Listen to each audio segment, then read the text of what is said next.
নারীরা কখনো হুট করে বদলায় না। নারী বদলায় ধৈর্যের বাঁধ ভেঙে গেলে। নারী বদলায় মানিয়ে নেয়ার রাস্তা ফুরিয়ে গেলে।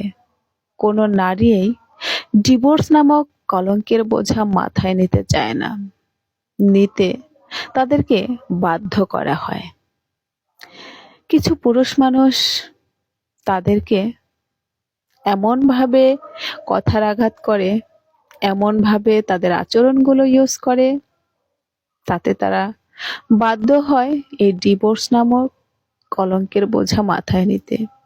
আমি বলবো সকল ভাইয়েরা এবং সকল আপুরা, আবহমান কাল থেকে পৃথিবীর সৃষ্টির শুরু থেকে হয়ে আসছে স্বামী স্ত্রী একে অপরকে ভালোবাসতে হবে আর একই সাথে সংসার করতে হবে। তাই সবাই সবাইকে রেসপেক্ট করুন আর সুন্দরভাবে সংসার জীবন চালিয়ে